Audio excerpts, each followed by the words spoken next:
Well, I am excited to be able to show you some of the latest things that the Help Desk has to offer.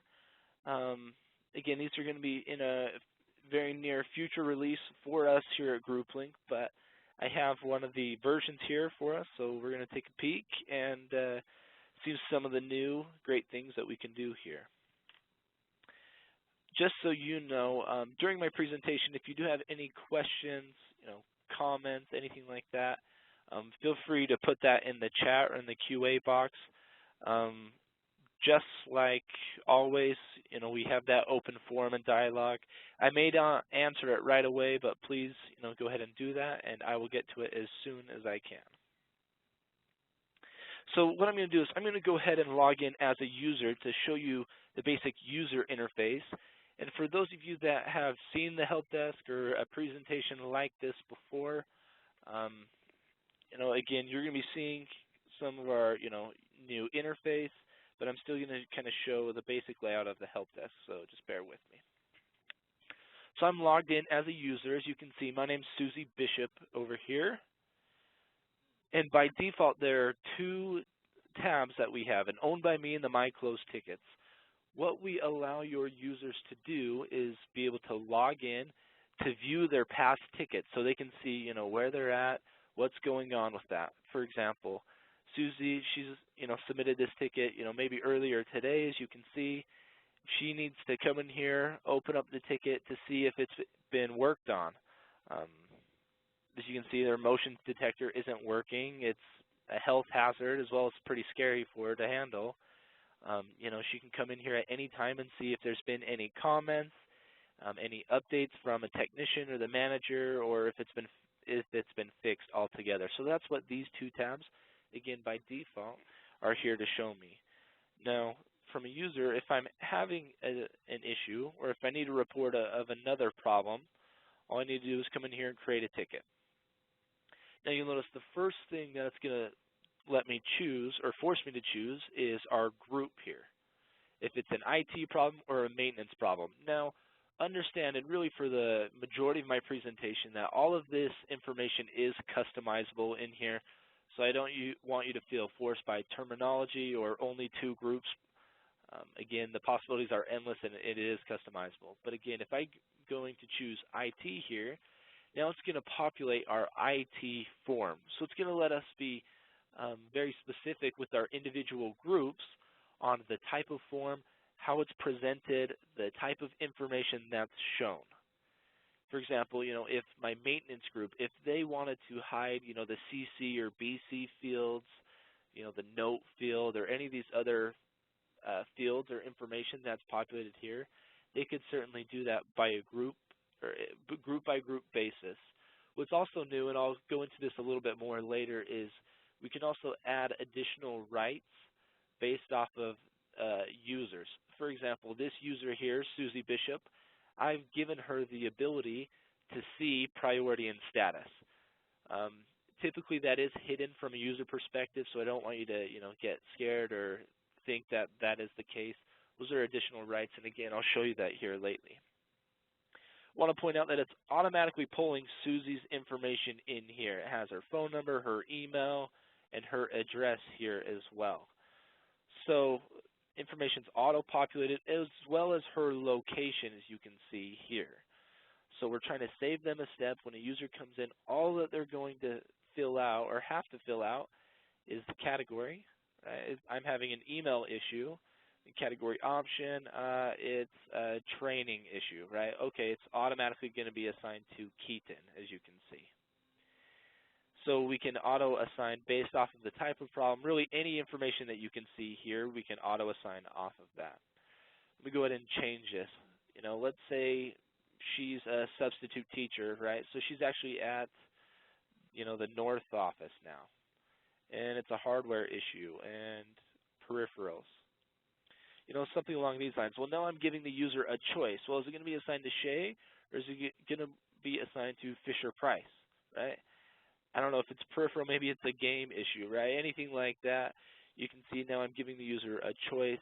It's kind of up to you on the back end on what we would do for this.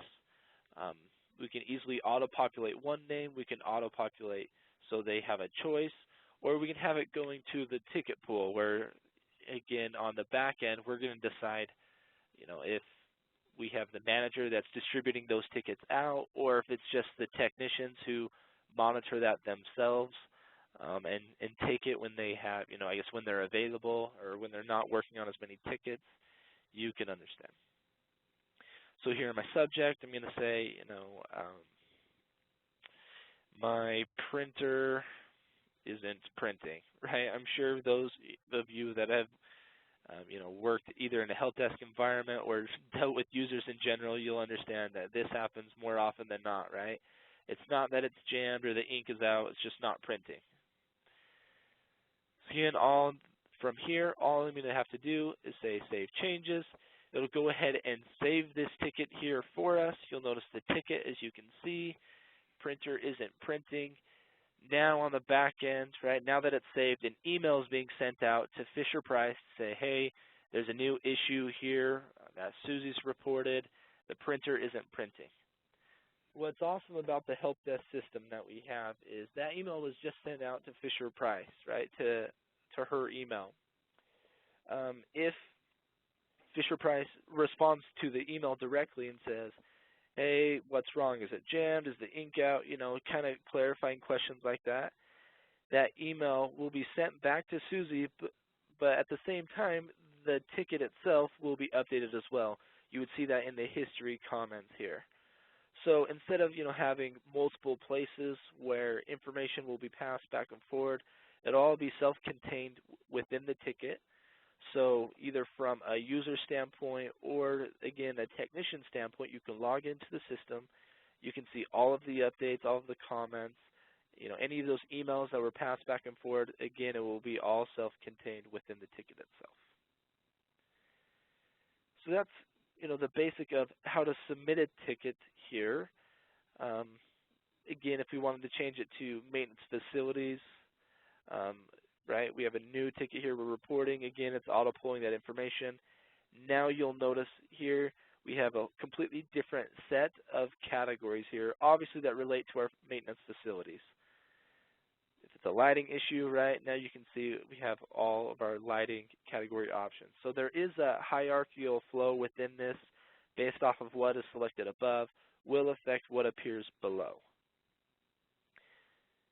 So hopefully that kind of gives you a basic outline, again, of the help desk and how that is going to work, and some of the benefits, again, from user, what they see, and everything else. Let me go ahead and log out, and I'm going to go ahead and show you kind of the technician manager side of everything and how that works. Just to point out, I guess while I'm here, the login and password, we do tie in with your directory that you have, Active Directory, eDirectory, Apple Directory, LDAP, anything with that information criteria. It's going to be the same username and password that they're used to, so it's not going to be anything new or unique to the help desk. If they're not contained in here, we can still provide them to create basically a help desk login and information. Again, that's up to you on the back end if you allow that or if it has to be part of your directory. Again, our main purpose and primary thoughts here at GroupLink is to be flexible, to provide you with an easy, customizable way with options. And you'll, again, see that throughout the presentation. Also to point out real quick, and I'll touch base on this a little bit later, but we can search the knowledge base without logging in. Obviously, I would only be able to see public knowledge base articles without logging in, but again, we can do that without doing that. So I'm going to go ahead and log in as a manager. So you can see a few of the differences here.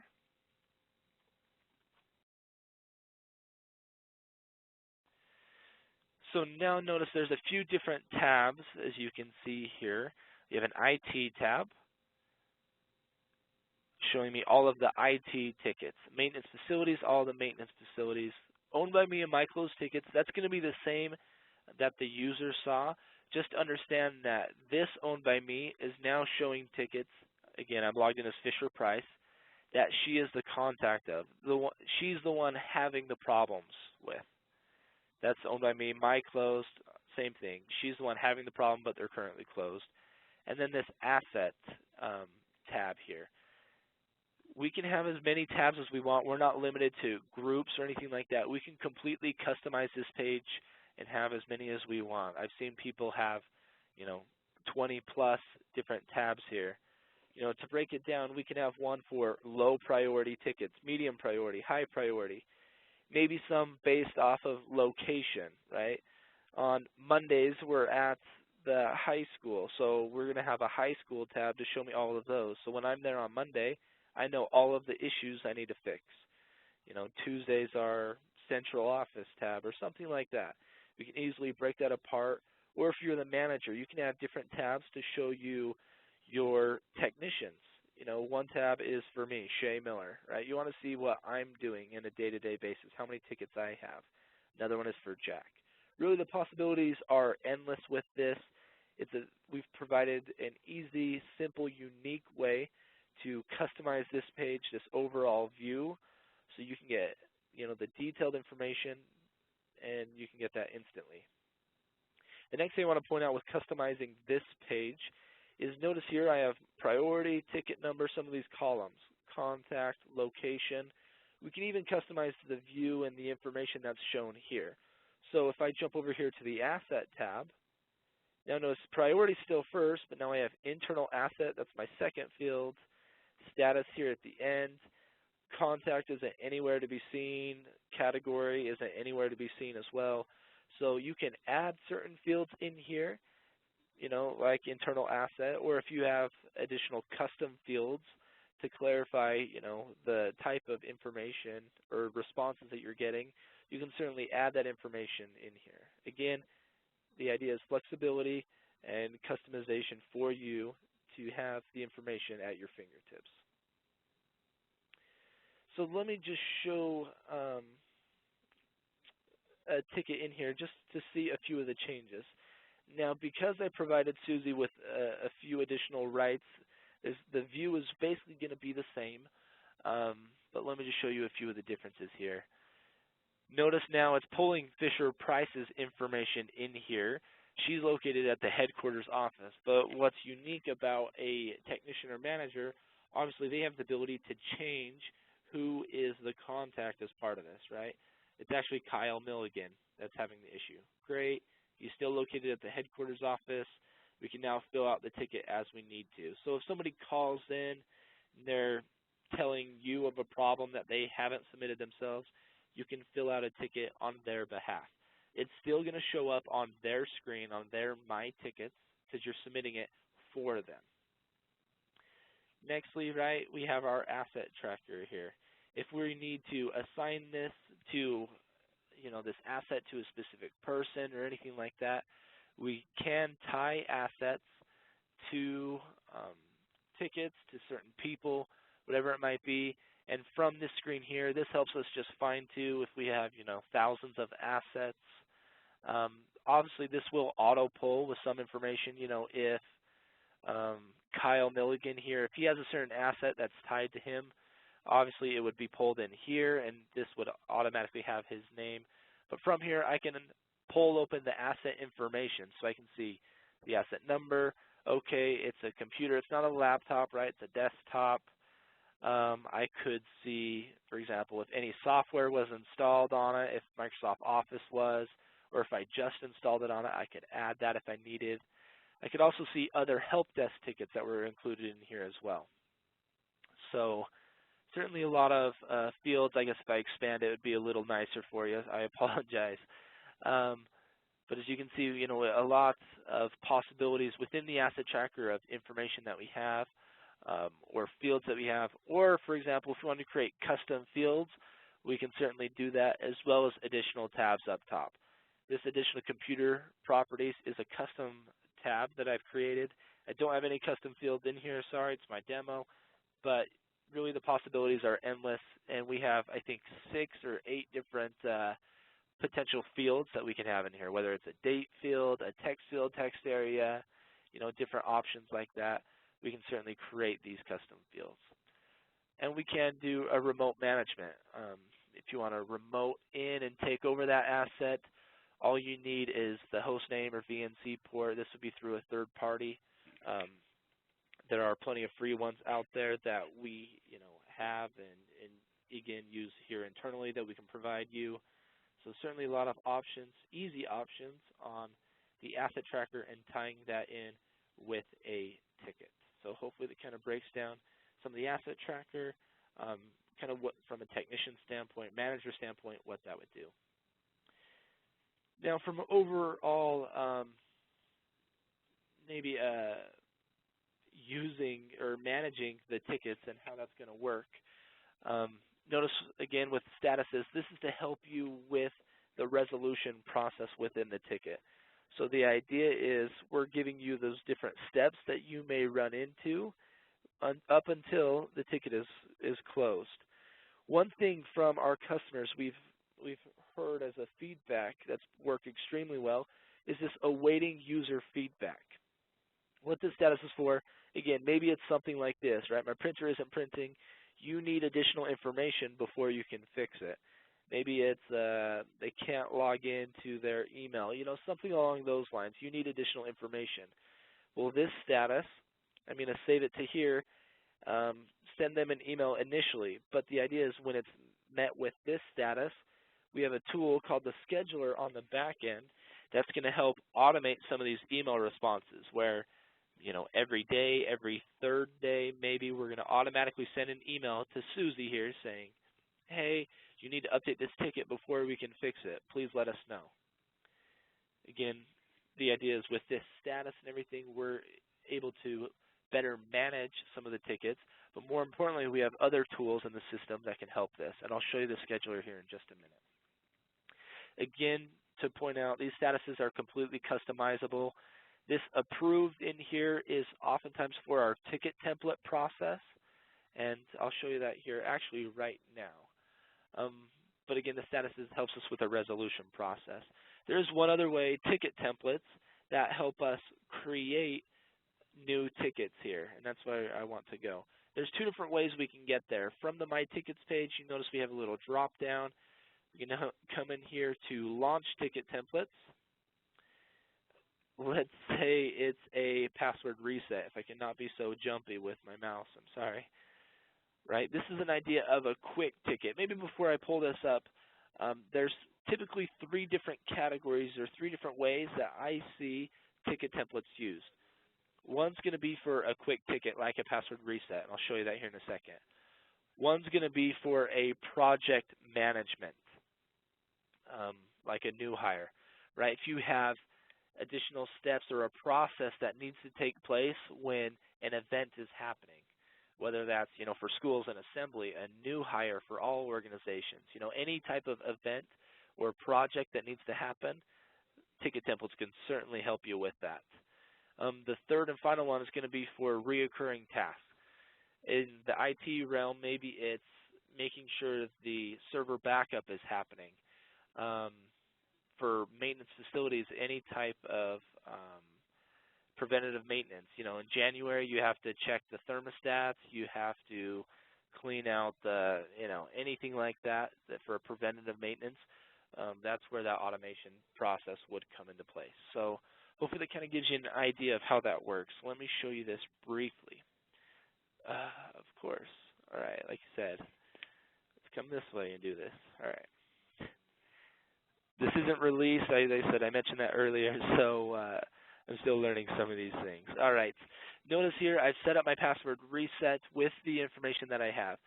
Notice as well that the priority and status. The priority is by default low, but my status is already at closed. Again, the idea is that it's a quick ticket. We don't necessarily want to fill out the information here that we have to. All that's going to be required from a technician or manager is to go ahead and fill out the contact information, right? Oh, it's Susie, she's having a problem. When I select that, it'll auto-fill in the location based off of the contact. Then all I have to do is click Save and Launch. This ticket is automatically, obviously, being launched and tracked. The idea here is if there's, there's, again, from feedback, multiple times in a day where there's a very simple issue like this, that oftentimes won't be logged because it takes too long to fill out a ticket, or there's just too many calls in a day. I was on to the next call. So we're trying to provide an easy way to track all your issues. The idea is, from a reporting standpoint, all of the tickets or all of the issues that happen in a day-to-day basis need to be reported so that you can really know what your technicians are doing. Just to give you one small example, I helped a customer do this because, of the sheer bulk of tickets that came in or calls that came in with the password reset. He was actually able to hire another part-time, basically assistant, to help him with very small, minuscule tasks like this. But because he was able to justify the time that he spent on these issues, you can see how you could justify that with the information to your bosses, to your managers with that. Let me jump in here to this new hire process. Now, I haven't fully built this out, but I think it will give you a general idea of how this is going to work. Notice I have my new hire parent ticket here. It's just kind of an overlying issue, right? I'm the manager of the IT group, so that's why I'm the contact here. It's being created. It's assigned to me, just starting the process here. Now, underneath here, I have two child tickets. Now, hopefully you understand what I mean by a parent and child tickets or a sub-ticket.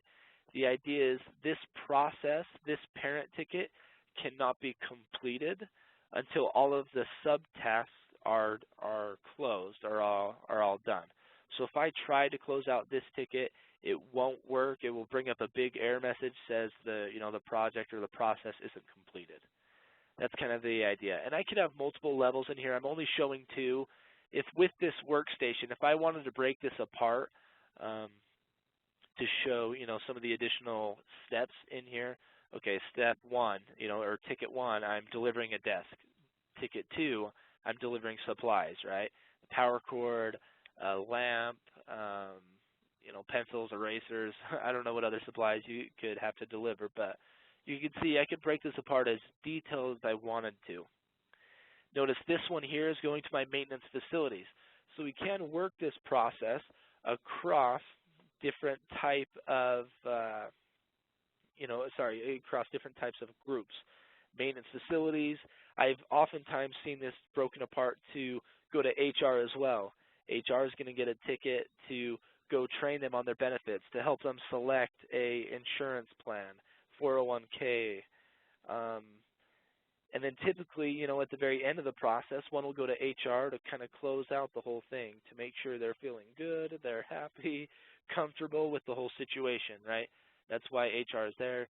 They need to help out with the whole situation. So we can be as detailed as we need with this. If I select my directory account, right, notice Fisher Price, she's actually the IT manager. The location is the only thing that's blank, right? Please create this new employee in Active Directory and set up an email. When finished, put the ticket to resolved. We're breaking this apart once in the back end.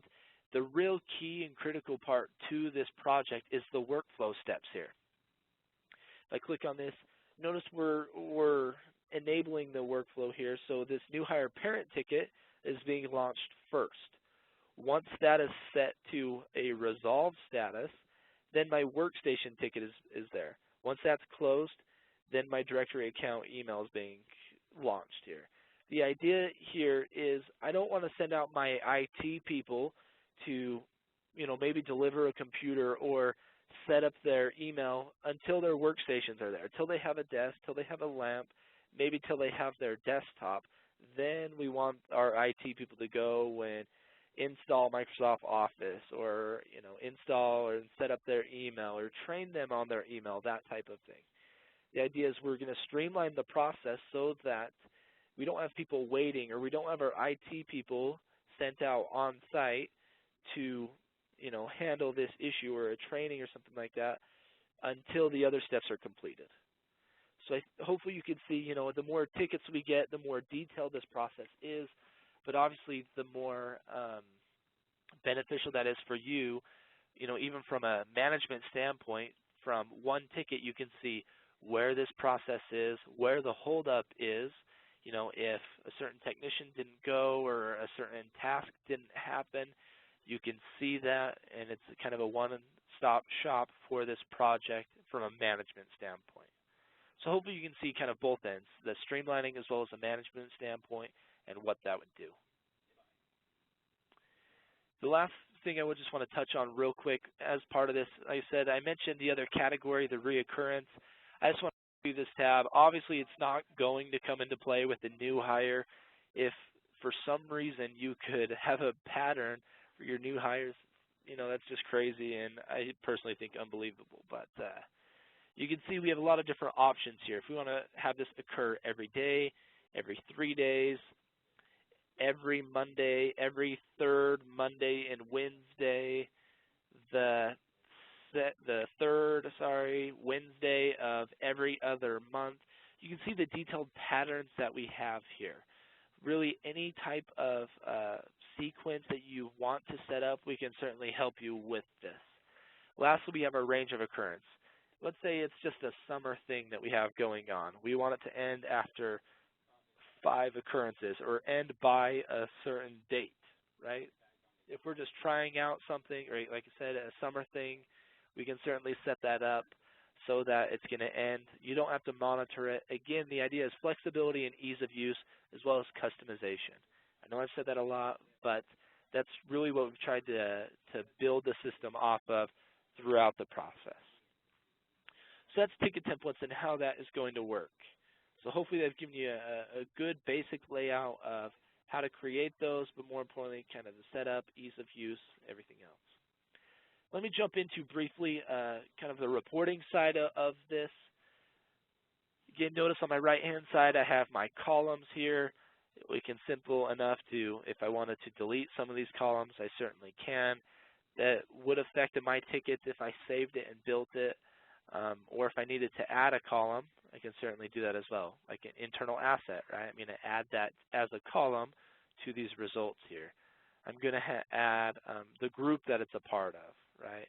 I need to add ZenWorks assets, who it was submitted by, any custom fields. Here's some custom fields that I have. A room number, number of students affected, right? Anything like that. Maybe even survey results. You can see, you know, the amount of flexibility that we have in here. Over here on this left-hand side is where we're going to fine-tune or specify the filters that we're going to be monitoring here. So let's say I want to look at only the tickets that are assigned to myself, Shay Miller, right? I'm going to add that, everything that equals Shay. Notice here, you know, equals, not equals. If I get one in here, let's say created date, right? We have different operators in here, Boolean operators here. Today, this week, this month, on, before, after, the last, you know, 5 hours. I want to see all the tickets that are assigned to Shay, created in the last 5 hours. Whatever it might be, again, we can help meet those standards. So if I want to remove that, great. Let's do a different one. Let's say we're looking for a specific history subject here. Equals, not equals, contains, not contains, starts with, ends with, right? You can see we've, again, tried that ease of use built into the system. You know, I worked on a problem back in the day that contained maybe an error message 404, right? Something like that. There's a new ticket came in. I don't remember how to fix it. Maybe it's something like this, right? I can apply the filter. It's going to search based off of this criteria, as you can see here, pull open the results. I don't have a lot of tickets, so I'm not really going to do this here. But you can see, you know, we have a lot of, we can specify any criteria that we would like here to fine-tune the information, and it's certainly going to help us out with that. So anything that's contained in the ticket, we can pull out here in our ticket search screen. Now when I come in here to reports, it's going to work the same way. Let me just go ahead and edit this so you can see exactly what I mean here. With a report, one of the questions that it's asking me for is a ticket filter. That's what I just built here. So when I save a ticket filter, or when I build this, all I need to do is save it. I can generate a report off of that. So I can have, we have a few different report formats, PDF, HTML, Excel, CSV. If I wanted to export it to Excel, we certainly can do it. It's going to provide us, obviously, with a list of tickets as well as the nice graph, basically, as well. I've selected a bar chart here, as you can see. So I'll leave it in HTML. Let me actually launch this so you can see this report. Notice I have 10 tickets here, right? I have it broken apart by location. I'll show you this here in a second. If I wanted to drill down with this, right, look at my headquarters tickets.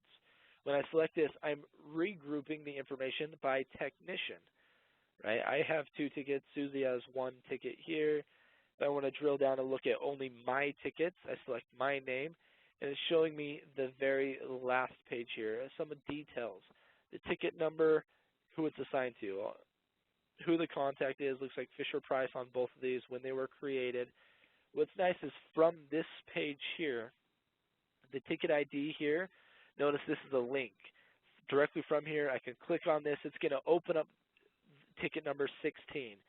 So show me the ticket, show me what's going on. I can close it out from there if I forgot to earlier, anything like that. Same with this. From a management standpoint, if I click on this Assign To, this is also a link here. It's going to pull open an email with the ticket number with the View Ticket link where I can email Shay, right? Obviously, you're not going to email yourself, so maybe a bad example. But again, from a management standpoint, you can drill down, look at the information. If I wanted to yell at myself, right, I could send an email. You have 2 tickets open for the headquarters. These were supposed to be, resolved yesterday. Please respond immediately, or anything like that. You can send an email and handle that directly. Let me open this back up so you can see. I was initially grouping it by location and then regrouping it by technician. Again, right, customization and how that's going to work. If I wanted to break it apart by category, then let's say regroup it by category option. Let me save this. Let's apply this so you can see. Now I'm grouping the information by category. You can see instead of by location, now my 10 tickets by category. Hardware, okay, when I fine-tune this, well, out of those 6, most of them are monitor issues or peripherals. So you can see in a live environment how quickly and with detailed information this can be with really the information that we have here. Now, I don't want you to feel limited to the information here. Like I said, it's all populated off of the ticket filter information. So if we want to look at certain custom fields or the internal asset tracker or anything like that, we would specify the information in the ticket filter and then compare and contrast the information with this report based off of this grouping information here. So we can have a ticket list, basically, like the My Ticket screen with our filters, or generate a report off of this. What's nice about this as well, we can run these certain reports off of a schedule. It's going to be the same idea as the ticket templates, as you can see here, right? The 3rd Monday is our IT meeting, that type of thing. You can see how detailed it's going to be. We're going to send emails out to everyone in IT. That's going to be how it's going to work. So let's get an overview of reporting, the basics of how it works. We also have dashboards, which is basically a live widget format of a report where, if we have a break room or anything like that, we could have it be on display just so you can see it. We have 8 different widgets that you can have: a dial, horizontal arc dial, vertical arc dial, thermometer. Then you could have multiple pie charts, just one pie chart, stacked bar chart, and bar chart. Where the stacked bar chart and the multiple pie charts come into play is, again, kind of a management standpoint. If you're having a competition for the summer to see how many people can maybe close out, how many tickets your technicians can close out. Maybe each one of these multiple pie charts is going to be every technician, and then the colors inside of each bar chart is going to be the priorities. Same with the stack bar chart. Each column is going to be your technician. The color is going to be the priority or location or something of that nature, again, to kind of promote a sense of competition or just a management overall view of how this works. Dashboards, again, they're live widgets. They update automatically and instantly, and you can have that on display either on your desktop, in the break room, anything like that. Let me log out and show you the admin console just to kind of show you some of the major changes in here with our access control list. I'll start with our global permissions here.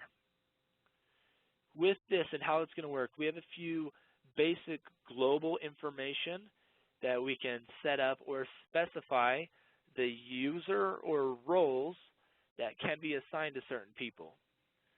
View and edit user comments, right? We're allowing the users to do that. If we don't want that to happen, let me just open this up, right? We have a role in here, a user role. We can certainly delete that, or this certain user, Keaton, has that as an additional right. So just so it's clear, there's 4 basic roles in the help desk: administrator, manager, technician, user. Everyone would fall into one of those 4 roles. So with these, we can certainly add people to these roles or take away some of those rights. And then from a user standpoint, this would be if we wanted to grant, Susie additional rights because she's a power user. Or let's say, again, we're a school district. We want our principals to have some additional rights in the help desk. So we can certainly grant, they can still be a user, but we can grant them additional roles additional access in the help desk very quickly, very easily. System configuration, being able to set up a group, set up, locations, really anything to do with that configuration. Obviously be careful with that one because you can certainly change or alter almost anything within the configuration. User management is going to be obviously along the lines of user accounts, that type of setup. Obviously I've granted myself access, S. Miller, in here for that. Like I said, you can certainly add those people. Asset tracker, those people you want to see or view or edit, manage assets. If you have additional people that would fall into those roles, you can see that. So again, we've tried to break this out. Again, this is more of a global permission. You'll see when I get in here to our permission model how detailed we can be. But this is some overall, again, just an overall scheme, overall idea of certain things that can or can't happen. One of the newest things that we can do, and certainly it changes the whole realm of possibilities when we talk about, users or submitting tickets, some of those roles or some of those defaults that are available in the help desk. Now, what I wanted to spend a good chunk of the last few minutes in here showing is this permission model, and I'm actually just going to edit this default here. So you'll notice, let me just scroll down here briefly, right? We have a lot of different permissions in the system by default. Now, understand that in here we have defaults. Now, most of these were auto-populated. Well, let me open up some of these. Oops, sorry. If I open this up, right? The role of manager to schedule appointments and tasks, manager, right? There's certain defaults in here, so I don't want you to feel overwhelmed thinking you're going to have to populate and make all these choices. There is a default in here. Typically what we've seen happen with some of our customers is they'll usually leave the default as is and then make typically very small changes to that. Typically what I've heard in feedback from customers is usually it's adding people to certain roles instead of, taking away overall roles or adding users to, to do certain things like that or of that nature. Typically it's, you're adding a principal here, this person needs additional rights, not so much the other way. Could be wrong, but again, flexibility, customization. It's up to you to make all of those choices, but again, we have the default structure in here. Let me come down here because I told you I added Susie in here for example, these. My user, Susie Bishop. I've given her the option to change the status in here. Most users don't have that ability, right? Usually it's a technician and above role. But I've given Susie that right to be able to view and change the status as well as priority, right? If I didn't want her to have that access, all I would need to do is come in here and simply remove that access, save changes. Now Susie will not be able to change priority or view priority with that. Obviously, it takes a second to reload. Again, a lot of information that we're trying to repopulate. But now you'll notice for change priority, Susie is not anywhere close to that. So just to kind of run through some of these to help. Mass edit of tickets. A lot of times managers don't want their technicians to be able to mass edit tickets. They think it's an easy way or a cop-out way for them to do that. You can see how that works. Managing knowledge base, viewing knowledge base articles, launching non-public ticket templates, right? So we can certainly add, people to certain rights and roles. If things are private or anything like that, we can certainly do that. Creating new tickets. Sometimes people want to be that specific on who can create tickets, right? Obviously, I've given myself that ability. But again, the role, since I've given the user role that ability, then it's going to be a universal setting for all users. So again, just to clarify, right, you don't have to add everyone to this, right? We can add a certain role, and then it's going to be a universal setting.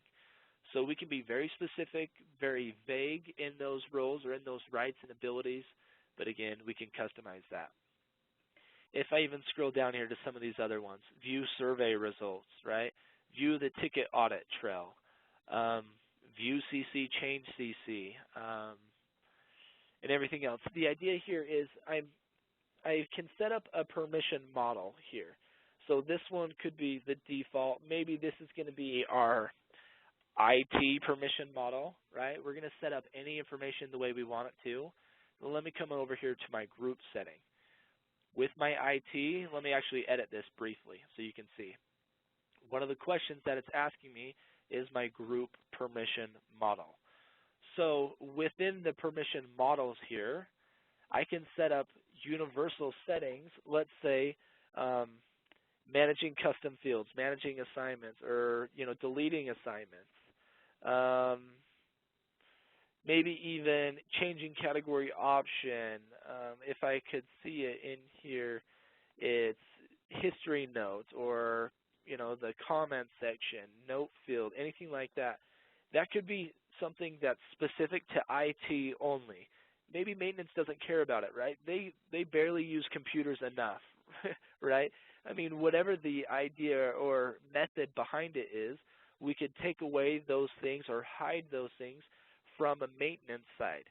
Again, the idea is we're allowing you to have custom forms, custom details information for this within the help desk. And we can do that and break that apart by individual groups as well. So then obviously when I click on new ticket, once I select the group, a completely different look and feel to those forms that appear. They're separate groups. It's all separate anyways. The idea here is that we're giving you the option to, again, customize, to have the, really the access and flexibility that you want within the system. So hopefully that's given you enough of a layout of our access control list and what that would do. So that's really the biggest enhancement with version 10. You can see how how intense it could be, but also hopefully how easy that is to add certain people, to make those changes. So I don't want you to feel overwhelmed. We have our support staff in here that is trained. I do trainings all the time for customers, help them with their setup. That's why we're here. We have a great customer care team to help you with that process, whether it's installation and setup, upgrading and setting up, adjusting to some of these new changes. So that's version 10.